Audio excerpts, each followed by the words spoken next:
Oke, jadi gue lagi di perjalanan menuju tempat ketemu dengan salah satu senior PM di perusahaan Dekakorn yaitu Gojek. Jadi nanti di sana kita akan ngomongin tentang karir PM seperti apa. Ikutin aja kelanjutan dari video ini. Thank you banget Mas Ridi. Thank you, Rizal. Suatu kehormatan banget udah bisa Sama-sama. dapetin jadwalnya Mas Ridi. Sibuk banget pokoknya. Satu ini orang Dekakorn ya? Ya, Masa belum sih? Dekakorn. Dekakorn ya? Dekakorn. Dulunya gue dulu masuk situ unicorn. Iya, betul. Sekarang Anda di Dekakorn. Betul. Jadi Anda tentang saya. Bercanda. Oke, mungkin di sini kita punya bintang tamu seorang senior product manager ya dari salah satu apa mas? Apa? Ya, kita free aja. Terima kasih ini. Terima kasih. Sorry ya. Silahkan. Oke, ini salah satu perusahaan Dekakorn lah ya di Indonesia. Mungkin kita sebut namanya nggak apa-apa mungkin ya. Boleh? Silakan. Nah, ini Gojek apa GoTo sih jadi kan? Jadi Gue kan agak bingung sekarang karena capek kan. mungkin sedikit apa ya? Edukasi awareness juga kali ya. Jadi orang kan tahunya GoTo. Namanya itu hasil merger Gojek dan Tokopedia. Dan GoTo sendiri kan sebetulnya role-nya sebagai holding company. Di bawah GoTo itu ada Gojek, Tokopedia, dan mungkin satu yang mungkin seringkali masih asing sama masyarakat itu adalah GoTo Finansial. GoTo Finance ya. Betul. Nah, kalau Gojek itu adalah service platform. Ya, Tokopedia itu marketplace platform. Nah, kalau GoTo Finansial itu adalah payment platform. Nah, berarti si GoTo Gojek ya. Gojek itu sebagai service itu kayak Gorai, kayak gitu lah ya. Ya. Nanti kalau ya Tokopedia ya kita tahu lah e-commerce gitu ya. Terus terakhir itu GoTo Finansial. Betul. Itu yang berhubungan dengan segala macam payment. Transaksional. Online, offline, maksudnya offline yang kartu online, ya. offline, betul. Ya. Oke. Nah, sekarang role-nya Mas Ridi itu di mana tuh di Gojek itu? Nah, gue sendiri sebetulnya ada di GoTo Finansial. GoTo Finansial. Ya. Nah, karena tadi konteksnya adalah segala sesuatu yang berhubungan dengan transaksional. Transaksi itu kan dari mulai tempat terjadinya transaksi, proses transaksi, dan pasca transaksi kayak misalnya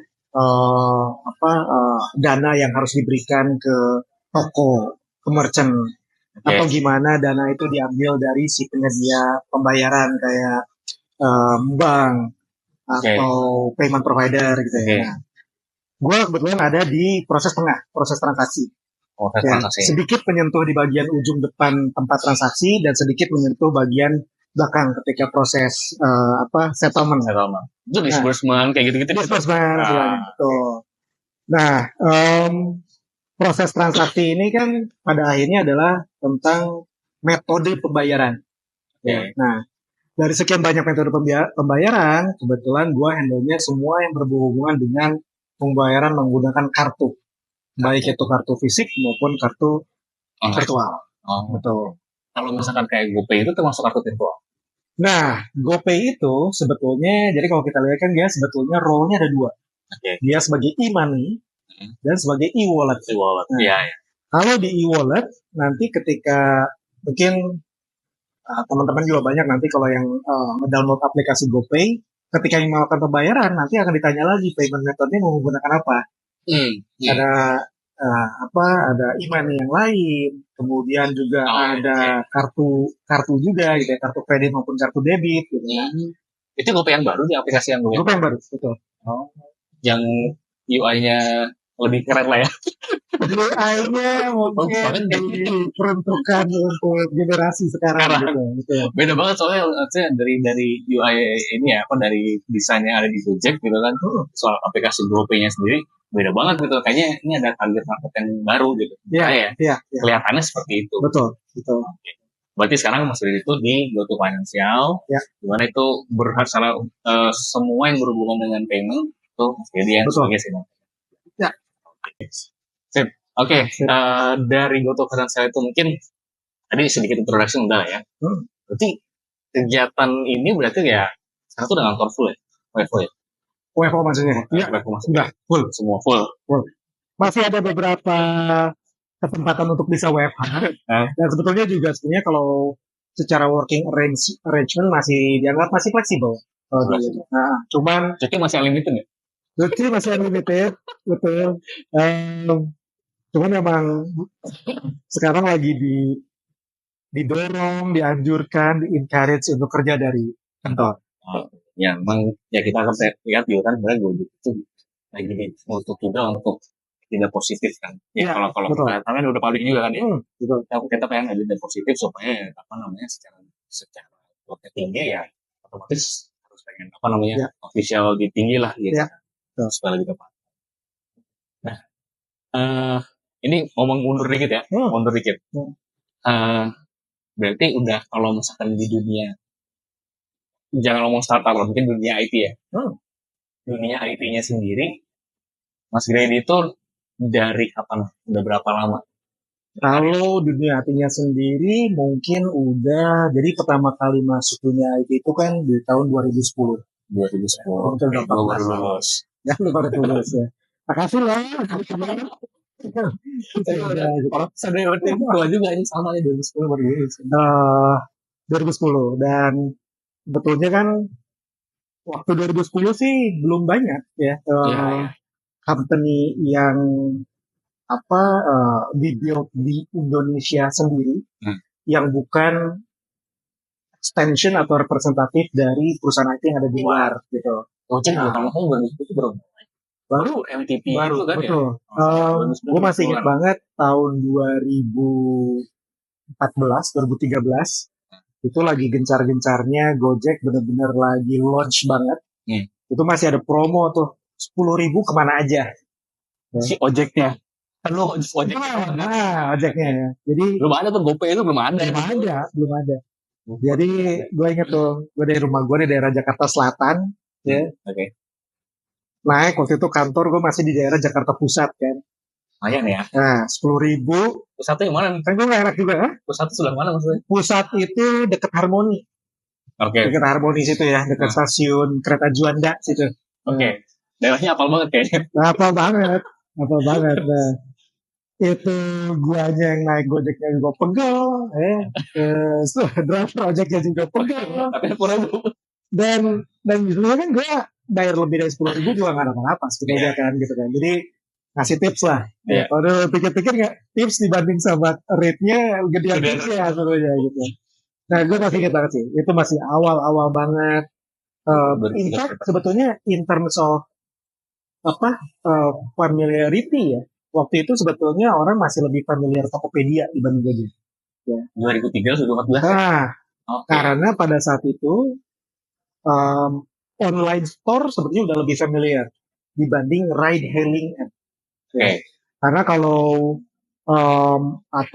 online store dari sejak 2009-2010 kita udah lebih banyak dimasukin tuh, ada eBay, ada Amazon gitu ya. Jadi kita udah duluan teredukasi. Tapi kalau ride hailing-nya pada saat itu memang kita baru punya Uber yang kita dengar. Uber pun masih di luar Uber pun masih di luar, betul. Nah, jadi memang pada saat itu masih one of a kind sih. Itu di sekitar tahun 2013-2015. 2015 waktu kita kerja bareng juga kan itu baru pertamanya ada Gojek pakai GoPay. Betul. Ingat banget tuh 2015-2016 gitu. Iya. Itu tuh GoPay itu juga teman-teman itu dalam tanda kutip ya itu ada kebocoran yang ngasih saldo sedikit tuh di situ tuh di tahun 2016 itu kan API-nya masih belum terlalu bagus. Betul. Tapi ya cepatlah perkembangannya nggak bisa langsung terjaga juga. Oke, 2015 berarti 14 tahun ya. 14 tahun. Dulu sebagai apa tuh dulu? Langsung ke product manager atau? Betul. Jadi kalau dulu sekitar tahun 2010 ya kita berhubungan sama dunia IT. Kalau kita ngelihat konteks produk, sebetulnya secara role-nya sendiri nggak banyak berubah dengan sekarang. Ya. Oke. Cuman ya balik lagi karena company yang ada di sini biasa extension company yang di luar. Jadi ketika datang ke Indonesia nih blue chip companies gitu ya kayak Microsoft, Oracle, SAP dan sebagainya. Kalaupun ada yang bersinggungan sama produk, jatuhnya sebenarnya nggak jauh-jauh. Either antara lu adalah orang sales, ya, orang pre-sales, Pre-sales. Oke, ini beda ya. Sales Benar. sama pre-sales ya. Consultant gitu ya. Oke, IT consultant berarti. IT consultant, kemudian juga BA, business analyst gitu ya, karena dia perlu tahu flow-nya, sampai ke project manager. Project manager. Ya. Kalau produk manager sendiri kan sebenarnya juga tahun 2010 dan itu belum bagus, belum banyak juga. Belum banyak. Kalaupun ada istilah product manager, waktu itu lebih banyak mungkin jatuhnya adalah PMM, product marketing manager. Product marketing. Oh, jadi lebih ke deliverable ke si usernya ya. Betul. Jadi biar bagaimanapun kalau dulu product manager memang sukses kriterianya itu banyak, by the end of the day itu tentang profitability gitu ya. Berapa produk ini bisa menghasilkan revenue gitu ya. Salah satu filosofi yang memang kalau dulu kan memang kalau company-company IT ya memang profit base. Profit base. Ya, ya harus langsung harus biasa lah gitu. Oke, jadi dulu tuh sebagai sales ya. Saya dulu pre-sales. Oh, pre-sales. Banyaknya pre-sales. Oke, bedain sama sales sama pre-sales. Pre-sales itu berarti lebih pre-sales itu berarti lebih menjelaskan kepada klien sebelum terjadinya sales bahwa produk itu seperti apa.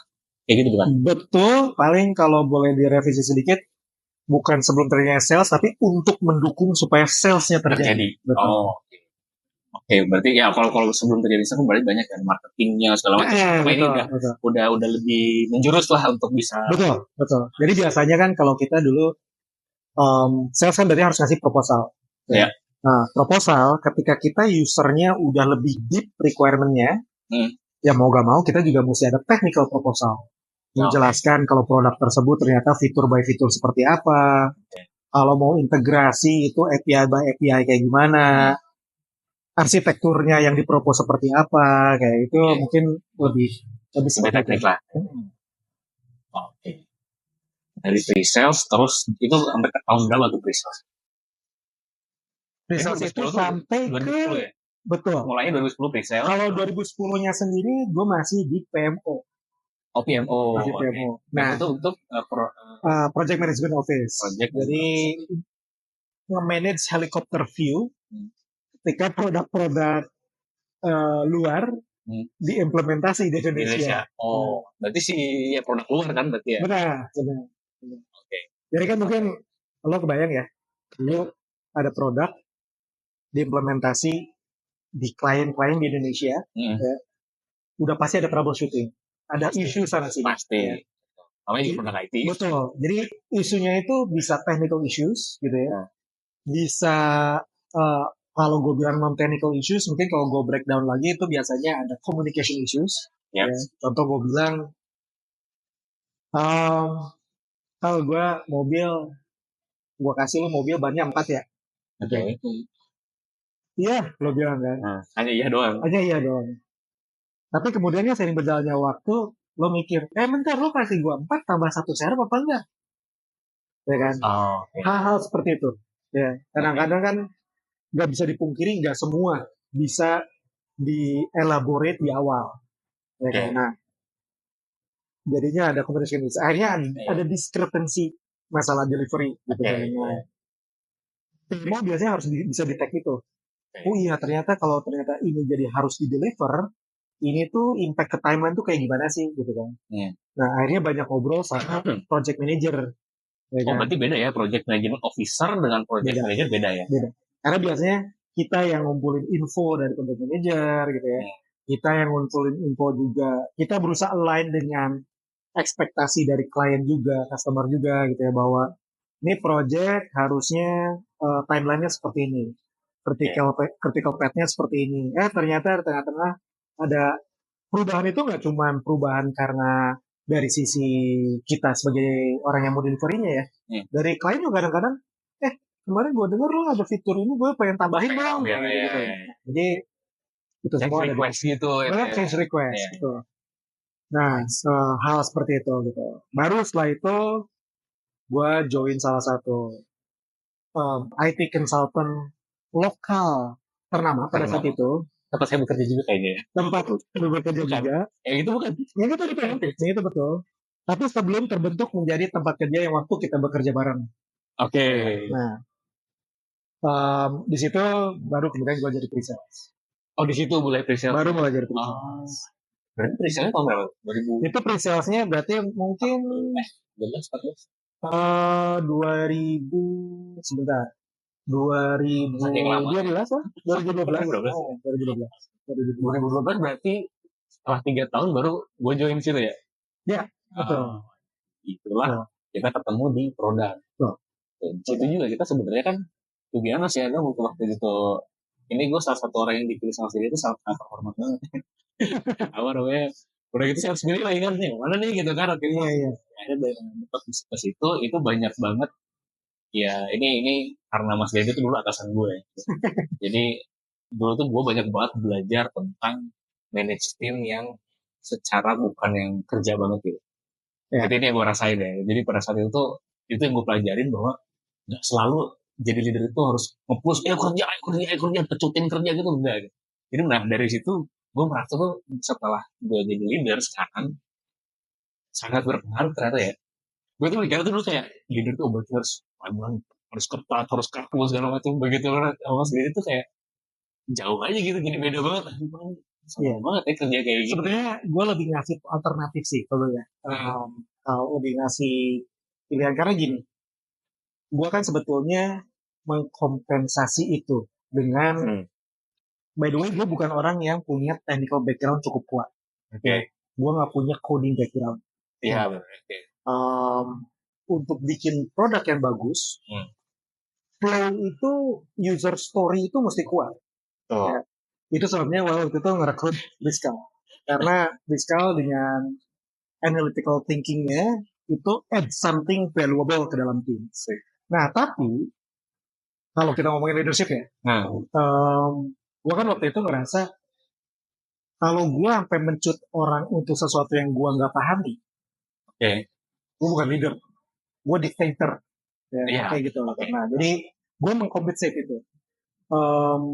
Gue berusaha ngasih room untuk teman-teman untuk berkembang, karena sebetulnya batasannya sendiri sesuatu yang gue masih agak ragu gimana cara menetapkan boundariesnya gitu ya.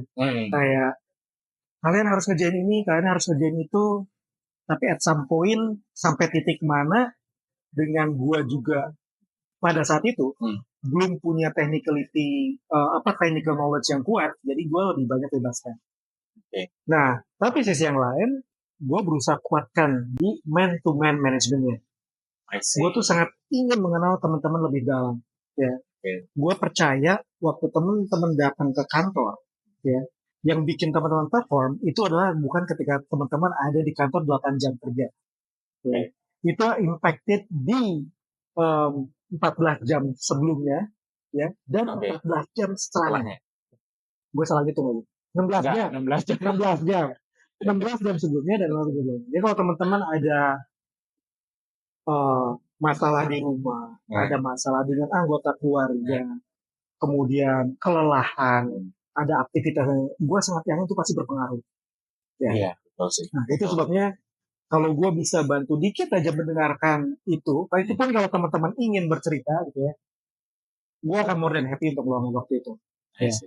Dan tapi ya nggak semua orang seperti itu. Ada leader-leader lain yang mengkompensasinya dengan tidak melakukan itu, tapi alih-alih teman-teman datang ke kantor bingung melakukan apa, ada leader yang lebih direct. Lo mesti lakukan ini dengan durasi waktu sekian, lebih clear.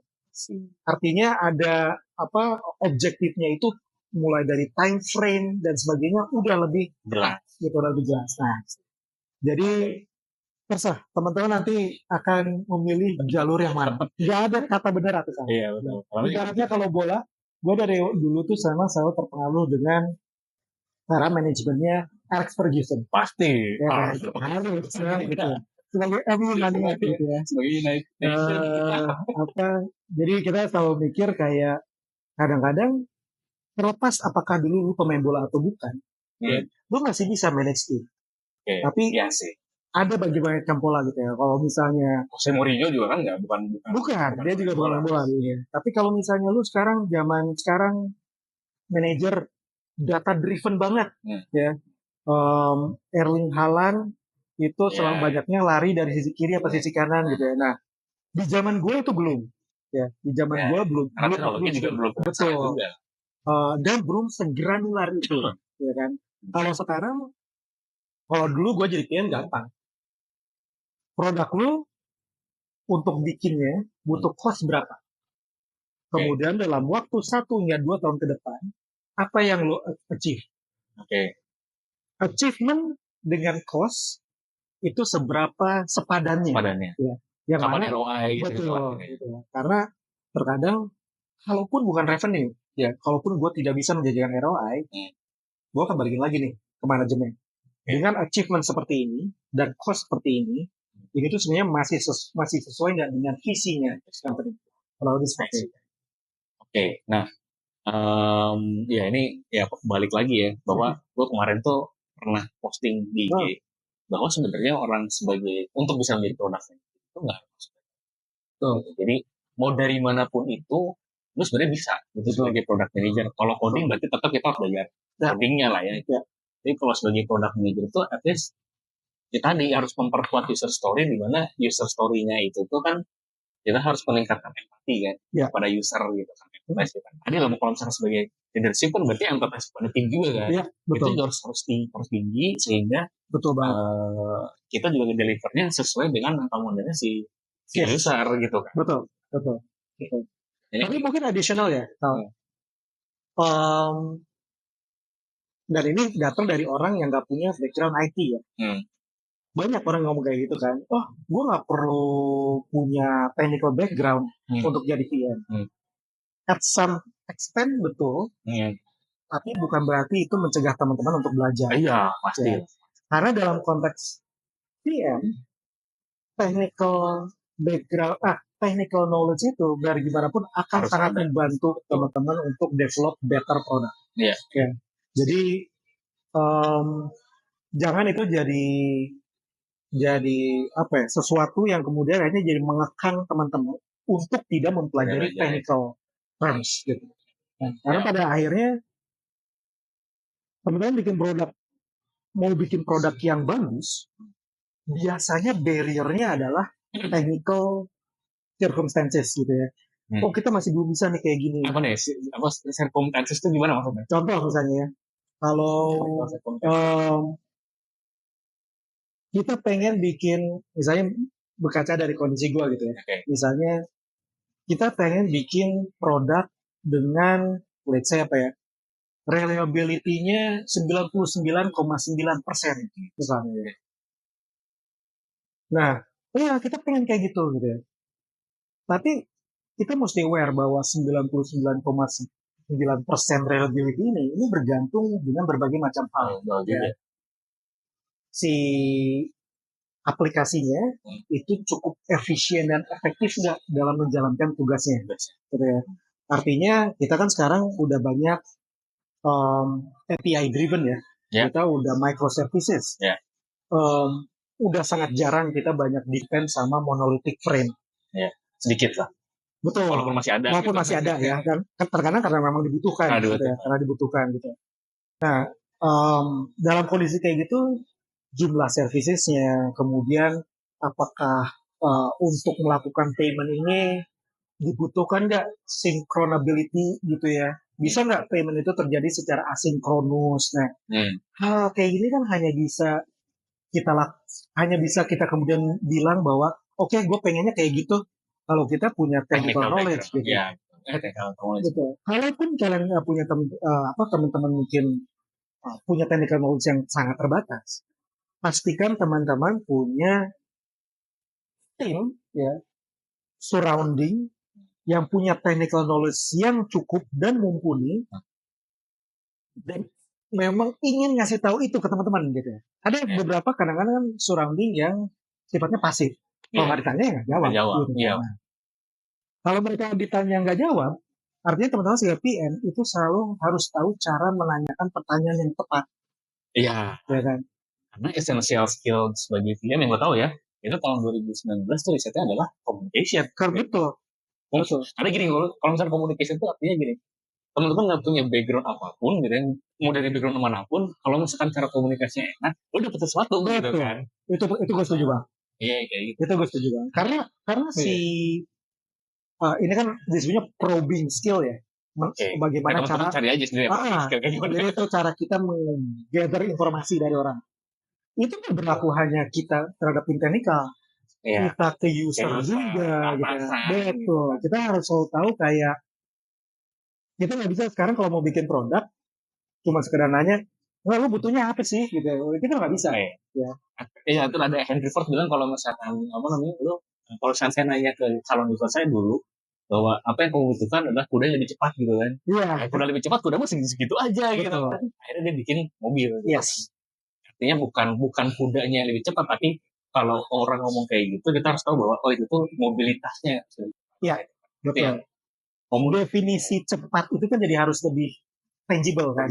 Ya, gua sekarang kalau naik kuda cuma bisa 10 km per jam. Contoh ya. Gak bisa nih. Ya, gue sering telat ke sana ke sini. Jadi gue butuh alat angkut dengan kecepatan lebih. Nah, itu kan sebetulnya supaya kita bisa keluar statement itu mesti keluar dari probing skill-nya kita. Nah, probing skill kita akan jauh lebih enhance lagi kalau kita punya technical knowledge yang apa ya? Lebih deep lagi lah berarti kan. Jadi kalau misalnya kita nanya sesuatu yang lebih teknik, otomatis kita dapetin jawaban yang lebih deep lagi gitu.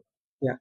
Jadi lebih, kalau gue nyebutnya evolutionary gitu ya. Jadi kita tuh memang technical skill kita tuh akan terus berkembang seperti itu. Balik lagi nih mas, kita kan belum ngomongnya kapan nih jadi product manager. Oh tadi baru-baru pre-sales sih. Di waktu pas kita kerja bareng itu udah product manager kan? Iya, udah 2015. By the way kita waktu itu bikin loyalty system ya. Loyalty system. Dimana belum ada tuh dulu namanya Fave itu, ya ada cuma nggak belum ini jalan. Terus apa sekarang tuh namanya Get Plus ya?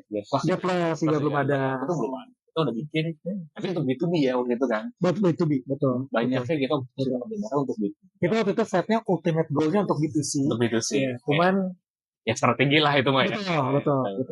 Ya. Itu berarti product manager dari 2015 ya? Ya, betul. Jadi kalau sedikit cerita kenapa akhirnya jump ke product manager, pada saat itu kan balik lagi, kalau kita ngomongin IT consultant lokal pada saat itu, cara mereka jualan kan mereka banyak bergantung sama produk yang ada di luar. Nah, company kita itu waktu itu adalah salah satu company yang memang memutuskan untuk kayaknya mendingan kita bikin produk sendiri, ya kan? Tapi memang kuat banget sih waktu itu kan. Maksudnya dia sebagai company kan kuat. Kuat, udah punya reputasi, gitu ya, dan juga sebetulnya punya resource-nya. Punya resource-nya. Nah, akhirnya waktu itu dia pengen build industri ini untuk attack berbagai macam industri ya, mulai dari banking, payment industry juga. Nah, waktu itu kita ada satu industri. Gue nggak tahu apakah secara terminologisnya waktu itu tepat apa enggak, namanya hospitality industry. Di mana gue waktu itu mikirnya adalah rumah sakit. Betul. Wajar nggak tahu juga, karena istilah hospitality kan kadang-kadang suka misdirect juga ya. Nah, waktu itu kita pengen ada booking system gitu ya. Kemudian ada macam hal lah. Dan yang kita bikin waktu itu ada reward system gitu ya. Nah, kita nggak ada benchmarknya kan waktu itu, dan kita sejujurnya ya, waktu kita ngomong cerita ini kita tidak dalam masa kesannya kayak orang tua yang ngomong zaman dulu sih kita nggak ada ini, enggak ya. Kita berusaha bercerita ini justru dalam hal yang kita bersyukur, ya. Nggak banyak kalau dibandingkan zaman sekarang ya, nggak banyak kita punya kesempatan bikin produk dari zero, dari scratch, ya. Waktu kita ngomong itu artinya apa? Kita tuh benar-benar peluang kita untuk melakukan riset gitu ya, itu sangat besar ya.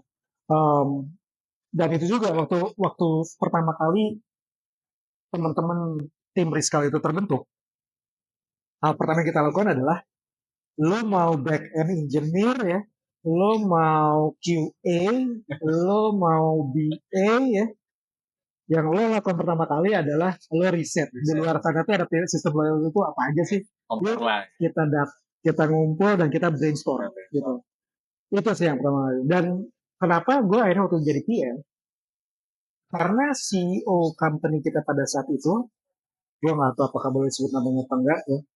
Nah, Aja kali apa ya? Ini sebenarnya gue ini juga sih, karena Pak Yusuf itu sebenarnya salah satu tokoh yang sangat impactful juga ke karir gue. Beliau selalu mengajarkan gue bisnis IT ini dari berbagai macam point of view, ya, strategi, bisnis, operasional gitu. Lo bikin produk bagus, kalau rugi grade percuma. Ya, ini saya bilang kayak gitu. Pak Yusuf waktu itu memang sering bawa gue untuk datang presentasi, karena dulu gue masih pre-sales kan. Ke klien-klien strategiknya dia. Ya, blue chip companies, nggak cuma Indonesia tapi Singapura sama Filipina gitu. Lo kesana juga? Gue kesana juga gitu ya. Dan kalau gue pikir-pikir sekarang ya, sebetulnya gue ngerasa sangat terhormat karena itu sebetulnya ujian sih buat gue, testing gitu ya, dari Pak Yusuf.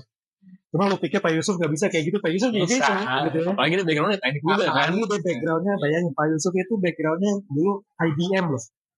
Ya. IBM. Oke. One of the youngest director di IBM. Southeast Asia, betul, regional. Southeast Asia, bukan Indonesia doang. Iya. Dan dia waktu itu yang pertama kali pernah nge-break barrier revenue di Indonesia. Oke. Strateginya seperti apa? Mudah-mudahan nanti lo ada kesempatan ngobrol sama Pak Yusuf. Sih, pengen ngobrol ntar. Karena itu out of the box banget menurut gue waktu itu strateginya. Nah, waktu dia bawa ke sana ke sini, dia masih udah bawa ini yang loyalty system yang kita bangun. Oh gitu. Ya. Segitu dia punya faith sama, ya pada saat itu kan belum ada tim ya, ke gue gitu. Jadi barangnya belum ada. Ya. Jual visi aja dulu. Lu pastiin bahwa kalau lu nggak bisa bikin traction di market, your product itu nggak akan punya value. Ya. Jadi by the time kita udah punya mulai ada traction nih, mulai ada partner-partner yang tertarik, yang tertarik, baru dia melihat kayak, oke, lu berarti mesti bikin barangnya. Berarti ini punya potensi, lo jadi produk.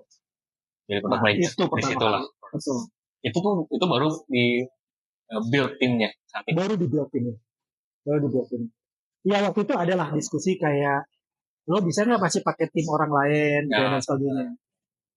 Sekali lagi, alhamdulillah gue pada saat itu di titik di mana investmentnya ada, budgetnya ada, ya. Jadi waktu itu gue melihat bahwa kalau time to market produknya mesti lebih cepat, dedicated tim akan jauh lebih baik. Hence, timnya timeline yang lebih cepat, berarti kan orang harus fokus. Betul. Itulah jadinya sebagai produk media. Yes. Panjang cerita lah, belum kemana-kemana gitu. Kita dulu nyatu 2015, mencar, nyatu lagi, nyatu mencar. Betul. Jadi gue agak lama kerja bareng dengan komunikasi ya. Ya seperti itulah gitu ya. Karena berarti ya kembali ke Gojek lagi, gue sebenarnya penasaran. Jadi dulu tuh gue di Gojek itu kan sebenarnya udah lama ya. Ya pada saat perpindahan itu tuh nggak begitu lama sehingga secara development itu nggak banyak yang bisa gue lakuin. Jadi pada satu di Gojeknya ya. Nanti kalau di luar Gojeknya, iya banyak lah. Gue juga bikin loyalty system untuk si Tuku. Betul. Unified 360 atau masih ada? Masih ada? Masih. Berarti gue bikin dari tahun 2017 kan gue bikin. 2017 sampai 2017 akhir. Itu gue gue amazed banget pada saat ada salah satu orang yang yang akuisisi juga oleh Gojek. Gue pengen Unified 360 ada di produk gue. Itu jadi kayak, wah ini produk gue bagus. Itu satu kenangan hati lah. Nah di Gojek ini tuh, gue pengen ngomongin itu adalah jenjang karir si PM itu sendiri. Di Gojek ya, di Gojek. Artinya gue pengen tahu tuh gimana sih jenjang karir. Karena kan ini buat teman-teman juga, wah gue takut nih kalau kita masuk Gojek, takutnya ntar saya harus jalan yang bagus, terus harus bekerja dengan orang-orang yang mungkin dengan level tinggi, karena kita tahu Gojek udah dekakon pula gitu kan, aplikasi juga. Ya 1 menit, 5 detik, 10 detik lah, 10 detik Gojek mati udah rugi berapa M kan gitu. Apa namanya? Sampai segitu tingginya gitu. Jadi kalaupun mau berkarya di Gojek, gue pengen karena mungkin teman-teman udah baca tentang VM itu seperti apa. Kayak di Gojek itu dimulai dari apa? Dari paling bawah ya. Anggaplah kita fresh grad ya. Fresh grad orang mau masuk Gojek itu dari bawahnya. Nah, kalau di Gojek itu kalau kita ngelihat dari stream produknya ya, sebetulnya PM ya. Betul. Itu cukup simpel sih ya. Karena gini, kalau gue nge-benchmark dengan salah satu company juga yang gue pernah kerja di bidang pembiayaan online, ya. Kalau secara struktur, jadi ada beberapa company yang titik entry produk itu adalah either junior PM atau APM, associate product. Tuh. Biasanya itu title-nya seperti itulah. Iya, betul. Jadi biasanya si APM atau junior PM ini dia closely coupled sama si PM-nya. Dan ini hanya masalah scope gitu ya. Jadi misalnya kalau PM itu nge-handle ABC, ya, si APM ini handle A doang atau B-nya doang. Betul. Nah, tapi di Gojek kan kayak gitu. Ya, di Gojek memang kita mulai dari PM, langsung PM ya. PM. Nah, masalah si PM kemudian dia punya internship masih ada sih. Masih juga ada. Masih ada juga. Dalam tanda kutip internship itu adalah ATM-nya gitu ya. Betul. Tapi mungkin mungkin intern untuk produk itu setahun terakhir ya memang kita juga belum buka lagi ya. Jadi tapi ya dulu sebenarnya intern salah satu titik masuknya. Tapi kan kalau intern kita nggak official kontraktual employee kan. Jadi kenalan lah namanya. Betul. Jadi kalau sebagai employee-nya sendiri start dari PM, kemudian jadi senior PM, kemudian head of product, baru setelah itu VP product. Berarti ada 2, 3, 4 ya, 4 level gitu ya. Tapi ya satu levelnya juga bukan 1-2 orang. Betul. Dan satu level pun, jadi gini, itu sebenarnya satu title. Tapi di dalam satu title itu ada beberapa ada beberapa level yang mesti progress gitu kan. Nah, dengan challenge-nya masing-masing. Apalagi kalau di Goto kan, ya mungkin di Goto Finansial dan Gojek juga. Seperti yang lo tahu kan kita sebetulnya komunikasinya memang 360. Jadi kalau kayak tadi mesti ngobrol sama higher level, itu dari itu bisa dipastikan kalau di Gojek pasti itu terjadi. Tiba-tiba si level atau managing level nanya lo gitu kan, bingung gitu ngobrolnya gitu kan, kayak gitu. Dulu ya masalahnya. Itu kemungkinan itu akan selalu ada. Ya. Kalaupun enggak secara internal, lo udah punya knowledge dan power untuk bisa mewakili Goto ke eksternal. Artinya lu sebagai PM kalau knowledge lu udah cukup kuat, harusnya apapun yang lo perlu sampaikan itu harusnya udah cukup. Kalau misalnya lu ditanya sama let's say direktur dari company apa gitu ya, perwakilan dari BUMN apa gitu. Jadi kesempatan itu akan selalu ada, dan kesempatan, peluang, tantangan itu akan selalu ada seperti itu. Dan balik lagi, semua masalah communication. Iya, balik lagi ya. Skill paling penting komunikasi. Betul. Itu berarti Mas Beri itu kan senior. Tapi kalau misalkan di luar nih, artinya tidak menutup kemungkinan kan kalau di company-company yang lain, itu kan ada APM ya, atau senior PM. Sebenarnya skill apa sih yang dari APM itu terus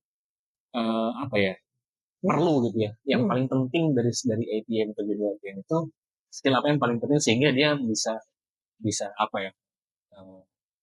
bukan naik, tapi lebih kalau ke PM itu kan artinya kalau orang lain dia APM itu naik, sebenarnya kan enggak ya? Artinya kan kayak dalam tanda kutip nambah scope aja gitu, tapi secara level sebenarnya nggak begitu jauh lah. Dan nggak perlu lama juga untuk betul. Nah, skill apa sih yang sebenarnya dibutuhkan oleh si APM tersebut untuk bisa dia berkembang atau mengembangkan dirinya atau knowledge apa yang dibutuhin yang paling penting. Nah, kalau skill apa yang dibutuhkan, sebetulnya kan balik lagi kalau misalnya konteksnya untuk PM, dengan objektif PM sendiri untuk mencapai tangible sukses kriteria yang di-set untuk produk tersebut, itu kan sebetulnya skillnya kan lumayan agak 360 juga ya. Iya, iya. Communication skill, kemudian Bisnis. strategic thinking skill, kemudian juga in a way ada obviously analytical skill gitu ya. Kita bikin flow secara end to end, kita pengen tahu ada failure point-nya ada di mana aja, drop off point-nya ada di mana aja gitu ya.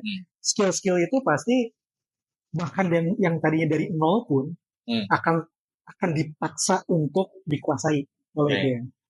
Nah, tapi kalau misalnya teman-teman boleh memilih mana yang didahulukan, gue sangat menganjurkan communication skill. Communication skill spesifiknya apa? Spesifiknya itu adalah yang pertama, jadi kalau tadi kan ada probing skill ya. Nah, probing skill.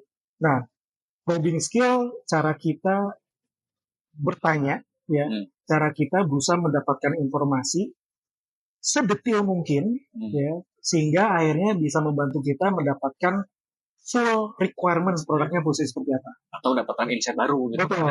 Oke. Sekali lagi terdengar seperti simple, tapi ini susah itu. susah. Itu susah itu. Karena gini, dan banyak yang terjebak ya.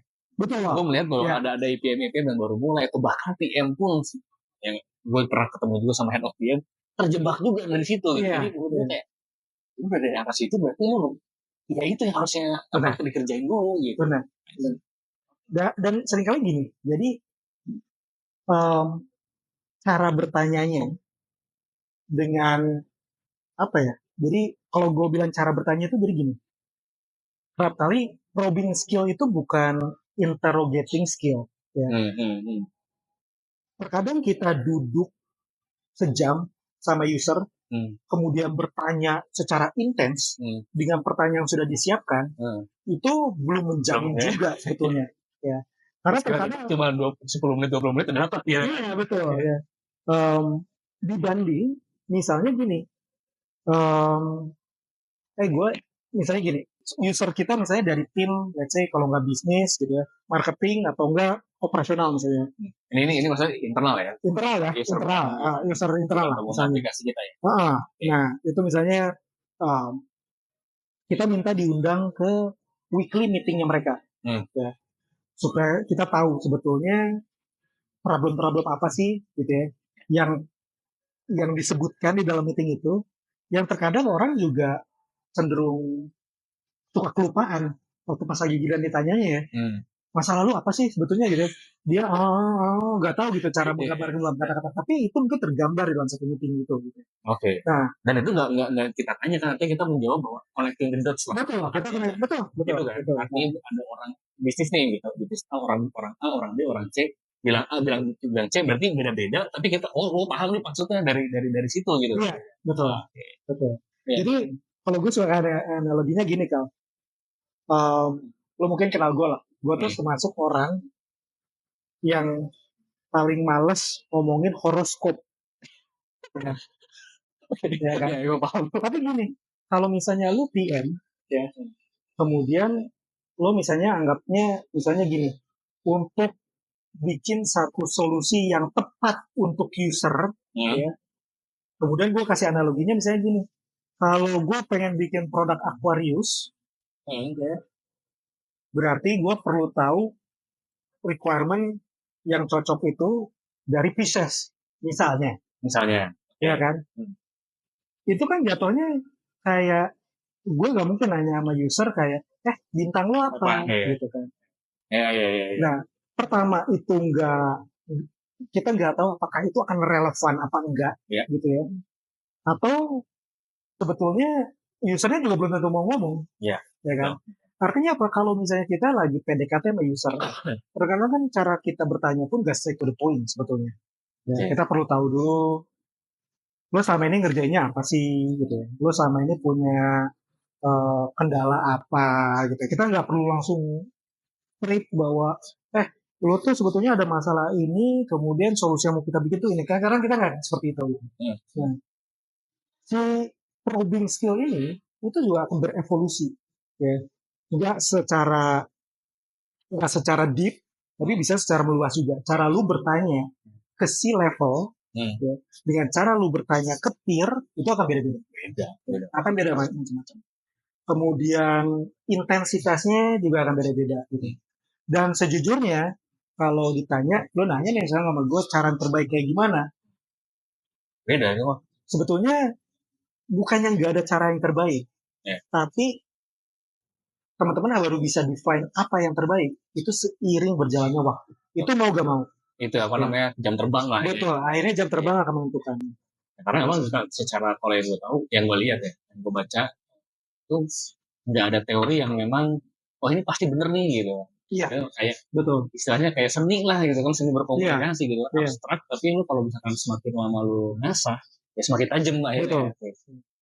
Dan communication itu kan nggak cuma masalah problem juga. Ya. Ada dua user nih, gitu ya. Yang satu eksternal, yang satu internal. Dua-duanya punya kebutuhan yang sama. Ya. Kemudian masalah tiba-tiba ada clash masalah priority. Nah, lu mesti ngomong ke satu user bahwa sorry nih, yang bagian lu itu mesti gua drop dulu karena itu lebih penting. Gitu. Nah itu asli tuh kalau udah ngomongin prioritas, udah tuh. Iya. Udah harus sampai dalam terkutip ya, kita main politik juga kan kadang-kadang kan. Betul. Nah itu underline. Kalau teman-teman adalah salah satu orang-orang yang gue orangnya nggak suka politik gitu ya. Sayang sekali lagi. Kalau lu jadi PM ya harus berpolitik sih. Kalaupun teman-teman punya mindset seperti itu, tapi sering berjalannya waktu teman-teman suka nggak suka itu sebenarnya dalam rangka berpolitik sebetulnya. Ya betul. Ini salah satu, ini bocoran aja sih. Salah satu gue kenapa kerja di tempat ini sekarang. Itu adalah gue mengasah lebih dalam lagi politik gue. Di situ lah gue cemplungnya. Gue lihat rasanya perusahaan gue sekarang itu kayak politiknya luar kelas gitu. Makanya gue sekarang maksudnya kayak ya lebih mendalami, bahkan gue yang mungkin berapa tahun ya sama sih, benar 14 tahun ya. Gue juga startnya dari 2010. Itu tapi dulu gue developer ya. Gue developer, terus 2015 baru itu masuk ke anak-anak PM.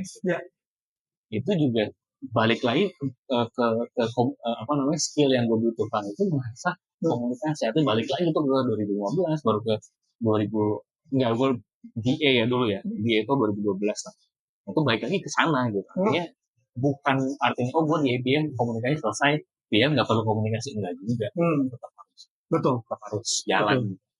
Kalau dari project management, gue ngeliat tuh kayak gini. IBM itu kan tanda kutip hariannya dekat-dekat sama developer kan sering.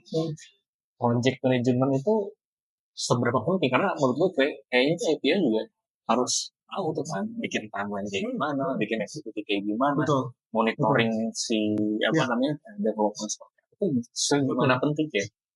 Jadi kalau gue lihat ya,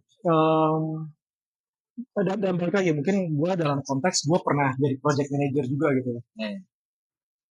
Yang membedakan antara project manager sama product manager itu kan sebetulnya by the time kalau project manager ketika produknya di launch ya, ketika project ya, ketika projectnya diakhiri sebetulnya selesai. Tapi product manager harus beyond itu ya. Never ending developer. Begitu produknya udah launch, dia tes nih. Dia sebetulnya ini udah memenuhi sukses kriteria yang udah dia set dari awal apa belum gitu kan. Kalau belum, mesti diimprove, dia bikin lagi another set of project lagi untuk improvement atau upgrade dan sebagainya gitu kan. Jadi in a way sebetulnya product manager dia harus menguasai minimal si 5 main proses si project tadi, dari initiation, planning, monitoring and control gitu ya, execution, monitoring and control, sama terakhirnya closing, which is ada review, ada lesson learned gitu ya. Nah, mungkin gak deep, tapi tetap harus menguasai ya. Yang paling penting itu sebetulnya di antara semua ini itu ada di initiation sama planning. Initiation, product manager itu sebetulnya in a way, ya, kalau bukan orang yang sama ya, kalau ini bukan produk ganti topi jadi project ya, ini kan sebetulnya adalah usernya si project manager. Artinya dari awal dia yang mesti bisa nge-set requirement ekspektasi delivery-nya nanti kayak gimana, deliverables-nya itu kayak gimana, technical spec, functionality, balik lagi masalah user story, itu PM harus bisa menguasai. Ya. Ketika planning, PM itu maksudnya project manager. Product manager. Ya. Karena ceritanya nanti dia akan serah terimakan ini ke project manager. Ya tolong dong gue bangunin ini gitu ya. Even ketika teman-teman ternyata project manager adalah orang yang sama, secara mindset harus seperti itu. Teman-teman harus bikin spek yang kira-kira teman-teman nanti ketika menjalankan projectnya, ini sesuatu yang memang perlu nanti gue build apa enggak sih gitu. Kalau gue nanti pas lagi buildnya kira-kira ini make sense gak sih requirement ini? Nah, dan make sense-nya itu juga kan harus tergantung dari komunikasi kita dengan user. Betul. Harus ke user dulu itu kan. Betul. Dan kemudian secara planning, teman-teman sebagai product manager itu yang paling tahu produk ini harus go to marketnya kayak gimana, dibutuhkan baik kapan, dan kalau misalnya dibutuhkan dalam time frame yang cukup ketat, berarti dissect-nya itu MVP-nya yang mana, yang mana keluar gitu kan. Slicing lagi. Betul. Ini kalau dijatuhin ke dalam timeline, bentuknya kayak gimana, ya teman-teman yang tahu kan. Gitu. Ya itu makanya kalau gue lihat tuh kayak ada beberapa ATM tuh berharap bahwa apa yang mereka lakukan itu gue langsung development deh gitu. Gue langsung apa, wah keren-kerenan. Gue keren nih sebagai produk dalam itu kayak manager gitu. Gue sebagai produk manager. Ya udah ngomongnya udah manager. Padahal enggak. Iya, betul. Di bawah. Yes. Artinya banyak yang ya di sekeliling gue lah. Ada beberapa juga tim member yang mungkin kurang tepat gitu ya. Iya. Itu juga kesalahannya adalah ya gue sebagai produk manager gue bisa merasa wenang. Udah langsung develop aja berada. Itu inisiasi untuk bisa kita develop. Itu kan ya tadi ya kalau dari 5 tadi pada saat closing itu kan dari ada lesson learn. Lesson learn inilah sebenarnya yang paling penting kalau menurut gue ya untuk sebagai produk untuk membuat inisiasi baru lagi. Betul. Sehingga produk kita grow. Yes, betul. Itu ya apa? Itu sebenarnya poin yang bagus banget sih kalau tentang hype yang ada sekarang ya tentang teman-teman jadi product manager. Dan yes, teman-teman harus bangga teman-teman akhirnya misalnya dapat kesempatan untuk jadi product manager. Tapi with great power comes with great responsibility. Yes. Artinya apa? Gue termasuk orang yang suka banyak negur teman-teman. Mungkin bukan negur lah, tapi mengingatkan. Kita baru melalui salah satu tech winter terparah. Dalam mungkin 5 tahun terakhir lah gitu ya. Dan kemudian PM itu product manager itu harusnya menjadi salah satu orang terakhir yang mengeluhkan kondisi itu. Kenapa? Karena dia dalam kondisi ini, ya memang variabel banyak ya. Tapi kalau kita balik lagi, tech winter kemarin banyak didasari dengan fakta profitability issues dan sebagainya gitu. Teman-teman product manager itu sebenarnya salah satu di garda terdepan ya sebenarnya bisa mengubah hal itu ya. Yang bisa berpengaruh untuk itu semua. Teman-teman itu semua selama ini bikin produk, it's either itu semua adalah revenue oriented, cost effectiveness oriented, gitu ya, operational excellence ya, itu semua teman-teman yang build produknya. Jadi kalau misalnya kita mikir kayak, aduh gila nih, kita lagi tech winter, banyak layoff dan sebagainya. Kalaupun ada segerombolan tim yang bisa melakukan sesuatu, itu semua adalah teman-teman dari tim produk. Iya, betul. Ya dalam tanda kutip, Anda kan yang sebutannya itu istilahnya mini CEO ya. Iya, betul. Mini CEO itu kan artinya dalam tanda kutip ya bukan CEO dalam secara company, tapi lo bisa melakukan decision yang tepat pada saat sedang tech winter tadi gitu. Atau sedang bukan tech winter, mungkin lebih ke arah ini produk mau digimanain supaya pada saat lagi karena aku misalnya kayak pandemi tuh pandemi kemarin gitu kan harus kayak gimana gitu kan, sedangkan kita nggak bisa kerja bareng di kantor gitu. Iya. Itu yang apa namanya lagi communication skill kan betul. Pada saat kita online kan keterbatasannya kayak lu ngomong sama ngomong, kalau kita ngomong kayak gini kan bisa lah saling denger gitu. Iya. Ya. Lu di online ngomong sama ngomong mati udah. Iya, betul, Di betul. Zoom itu dapat. Itu. Mending kalau dibalas, Iya kalau bener enggak, dibalas. Bener kalau kedenger gitu kan. orang kirim message di Slack, habis itu nggak dijawab, ya mau ngapain? Inverbal atau ini ya apa? Python ya. Yes, betul. Harus ngobrol sih. Kita ngomong secara verbal harus bagus, secara communication skill untuk tulisan, selain dokumentasi pada saat kita nge-slide, messaging. Betul. Dan kayaknya kalau zaman sekarang ya, produk kan makin sekarang udah makin granular nih. Udah makin kecil gitu ya. Justru PM itu sekarang kalau menurut gua challenges-nya adalah salah satu skill yang makin harus diasah berkaca dari TechWin kemarin adalah harus udah mulai makin punya strategic thinking, artinya harus udah bisa lihat bigger picture. Tadi Rizka berapa kali lo ngomong tentang connecting the dots. Itu tuh makin penting. Yang gue lakuin itu sebetulnya impacting produk lain apa enggak sih gitu. Yang gue lakuin itu fraction kecil apapun sebetulnya align sama visi company kayak gimana sih. Hence makanya kita ada OKR. Yes. Ya kan?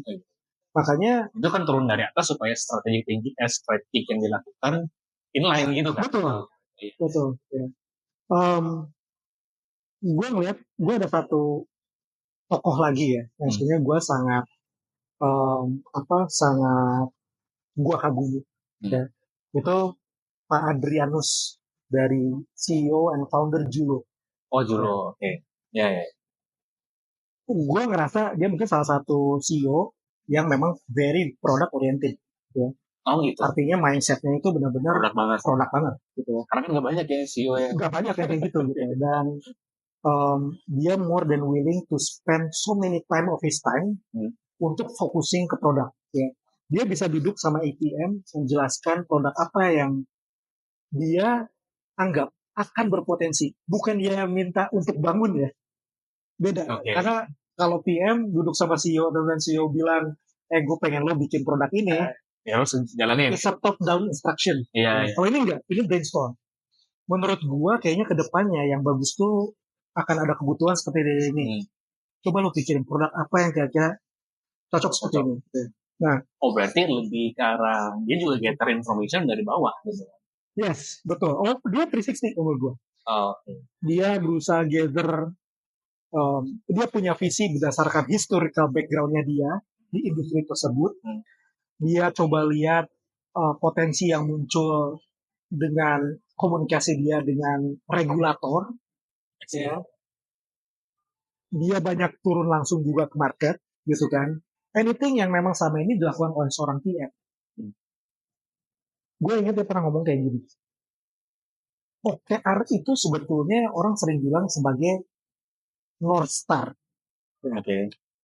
In a sense betul. Ya.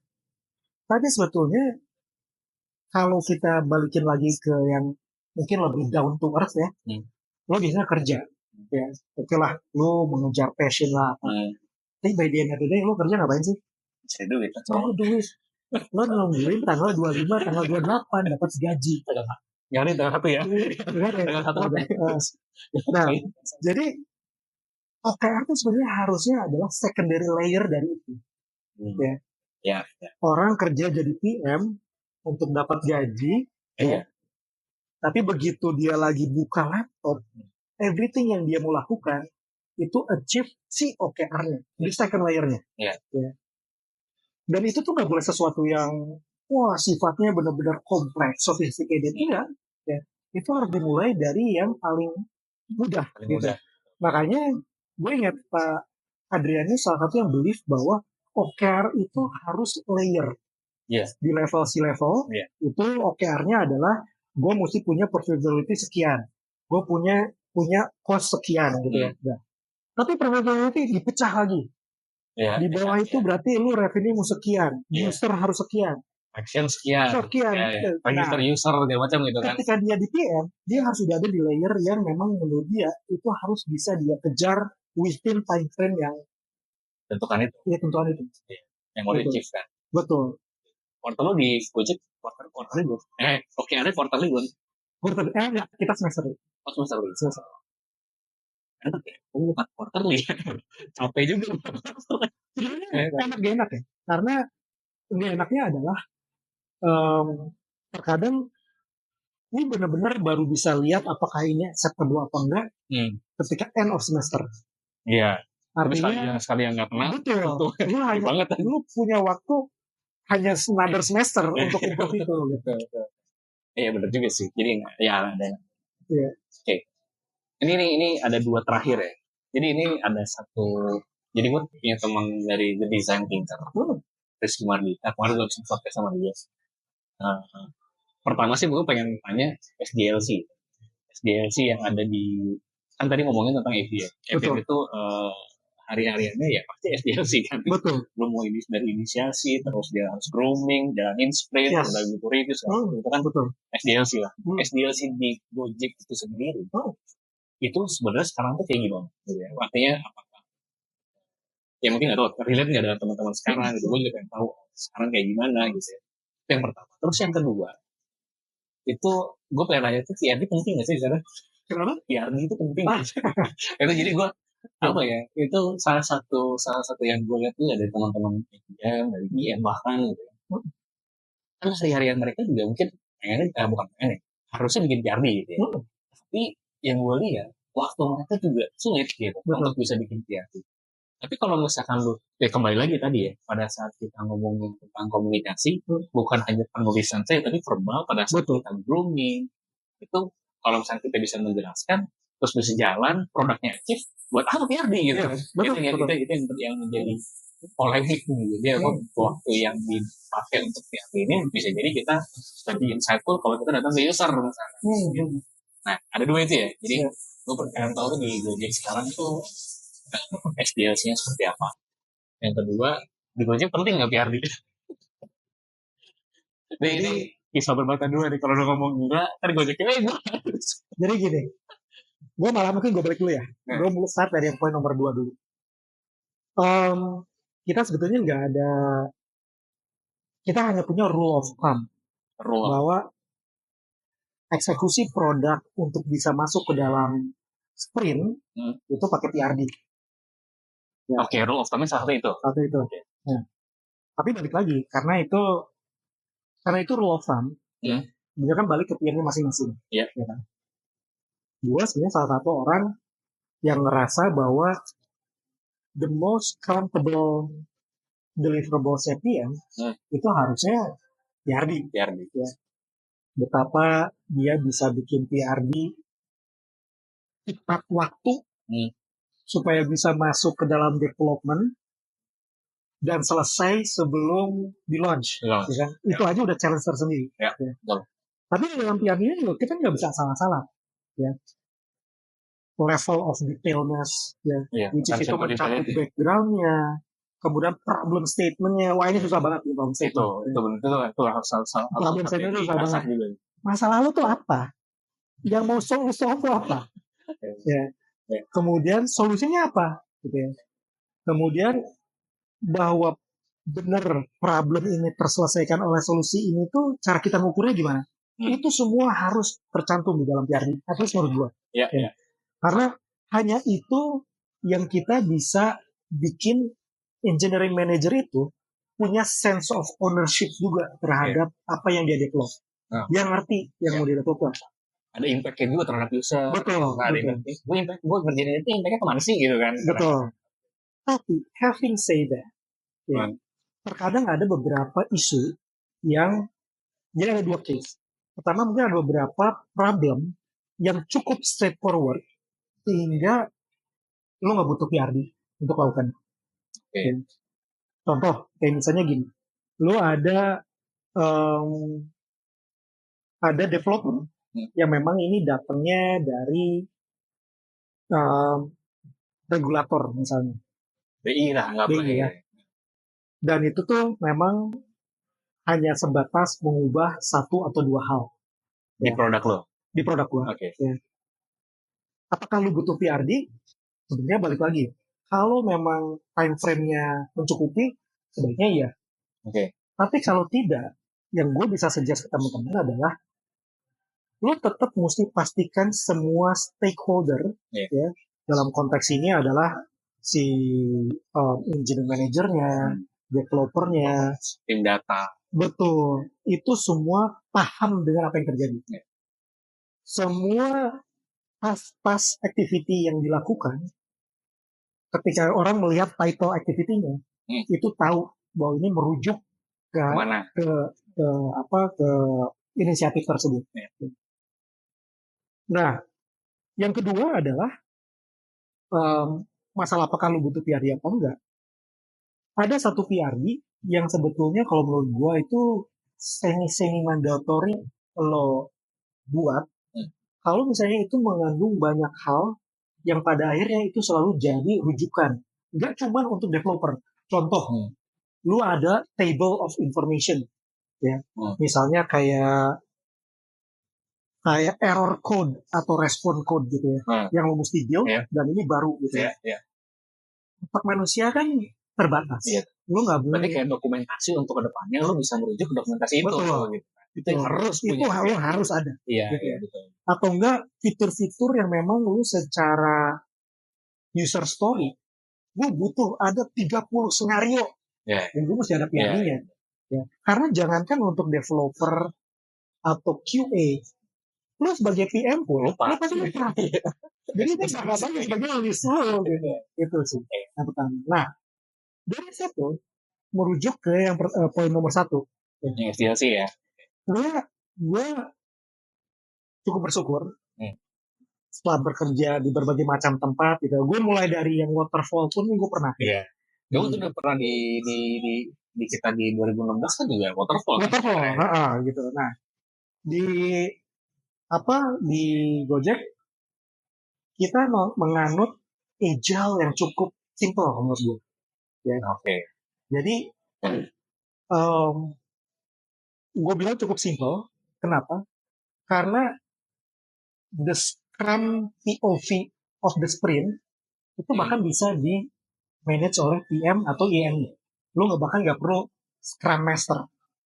Oh, oke. Iya, ini gue pernah nemuin kalau tanda kutip perusahaannya belum gede biasanya, ya kan? Itu gede tapi udah nggak ada gitu. Iya. Bahkan si PM-nya itu juga jadi Scrum Master. Jadi karena budget dari si company-nya juga tidak memungkinkan untuk ada Scrum Master. Betul. Ya, budget is one thing. Ya, kalau misalkan Gojek karena thing juga sebetulnya karena kita melihat bahwa ini juga manageable oleh VF. Iya. Jadinya ketika sprint berjalan, kita kan menganut 2 minggu sprint. Ya, 2 minggu sprint. Kita juga tahu kita memang harus untuk bisa sprint itu berjalan efektif, velocity-nya itu dalam level yang acceptable, ya lu juga story point-nya mesti make sense. Ya.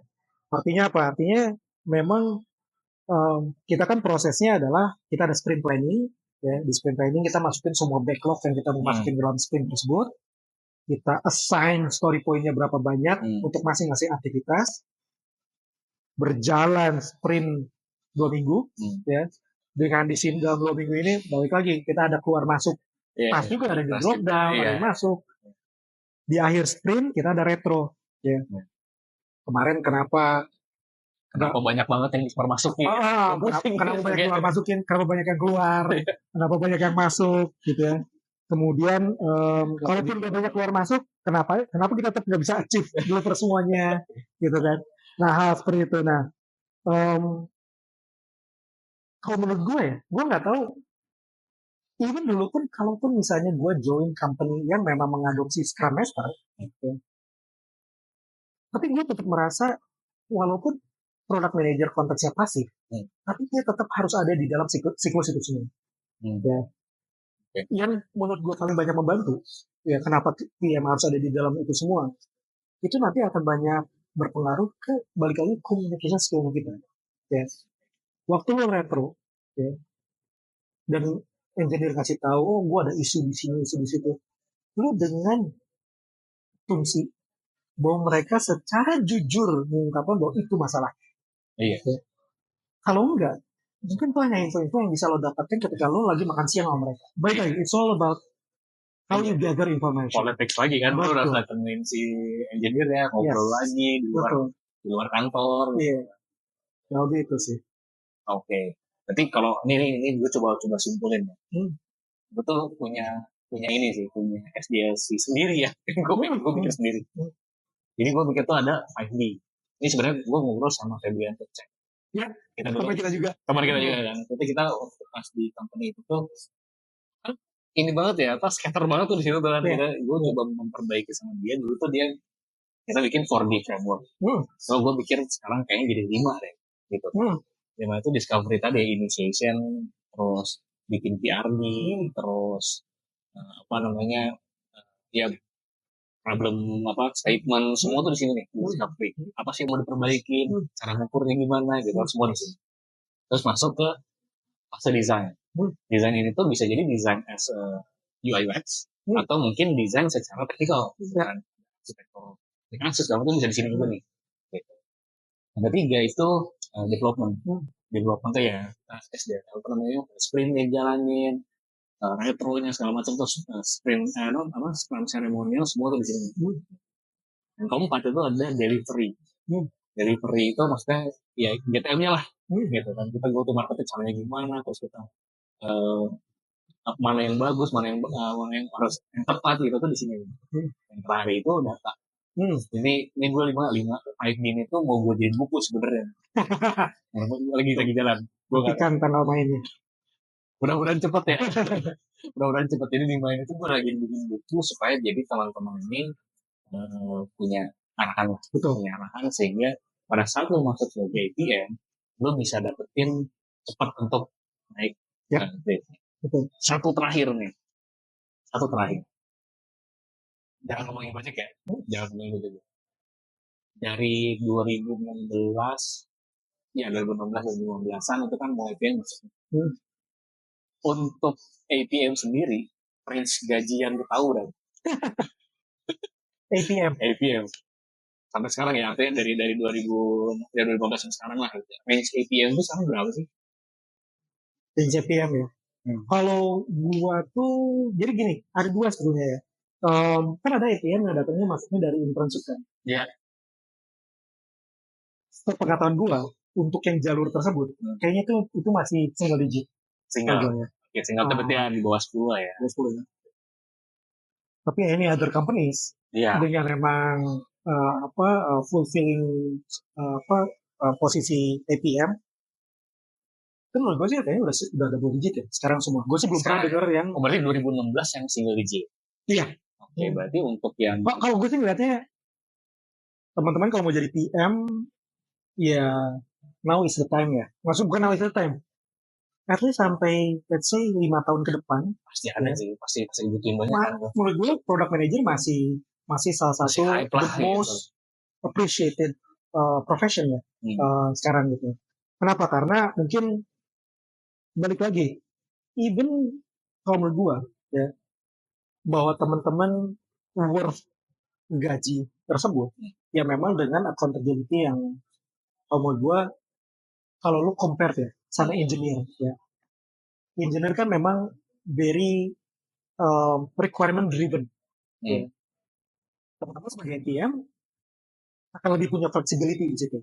Kesempatan teman-teman untuk bisa express yourself itu lebih besar. Tapi teman-teman juga harus bertanggung jawab dengan expression yang teman-teman show gitu ya.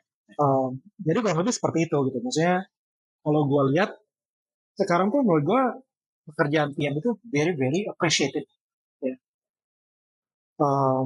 Karena teman-teman punya responsibility untuk bisa berkomunikasi balik lagi 360 ke semua ke semua departemen, ke semua division, ke semua stream, ke semua pod. Kemudian teman-teman salah satu orang yang harus bisa bernegosiasi ya. Dan balik lagi it's another form of communication skill dan itu nggak mudah ya. Lo mesti mengconvince tim lain bahwa ini priority or the other way around juga gitu ya. Nah, dan untuk semua all that kind of problem all that kind of responsibility ya menurut gue ya worth untuk gaji itu gitu ya. Nah menurut gue sekarang lumayan Ini double ini average-nya udah mulai agak naik naik ya. ya. Double nih dari 10 sampai 99 double nih. Nah, kalau gue sih kayaknya sekarang nggak tahu ya, kayaknya gue sih udah melihat tadi apa ATM ya? Kalau ATM ATM kayaknya mungkin 10 sampai 20 gitu ya. 10 sampai 20. Em, tergantung karena menurut gue gini, nggak company juga sih. ada ATM, title ATM diperuntukkan karena seniority level si employee-nya. Ya. Okay. Tapi secara knowledge atau accountability, dia udah di atas. Dia udah di atas. Maksudnya in terms of dia tetap handle beberapa produk. Iya, ya. Nah, sehingga dia bisa sentuh tuh yang tadi yang hampir ke 20-nya. Hampir ke 20. Gitu. Okay. Sama halnya kayak TM. TM juga kalau misalnya gue kasih range nya misalnya 20 sampai 40, 20 sampai 50 gitu ya. Balik lagi akan tergantung range-nya juga gitu ya. Untuk teman-teman yang di atas misalnya udah mulai mendekati 40-nya, mungkin karena dia punya ya, tim subordinat, extra miles gitu ya. Extra miles itu dalam arti mungkin dia mesti kalau gue nggak tahu ya, zaman sekarang tuh kan masih ada beberapa yang kayak misalnya kalau lu ada external communication ya, lu jadi narasumber lah, ya, lu jadi orang yang kemudian jadi SMI-nya, ketika lu ada workshop sama either regulator atau apa, lu mesti provide kan lu nggak ada ekstra kayak gitu gitu ya, dengan ekstra miles seperti itu, ya mungkin dia bisa ada di range itu lah. Oke. Berarti ini gue simpulin. Ya kembali lah kalau apa namanya dari budgeting dari company lagi ya pasti kan. ATM itu ya range-nya antara 10 sampai mendekati 20 atau 20-an. Kalau misalkan ATM tadi antara 20 sampai 40-an itu lagi-lagi kembali tergantung dari company dan secara skill-nya. Betul. Teman-teman tahu ya senior product manager di Gojek berapa ya? Thank you Mas Benny ya. Thank you. PhD.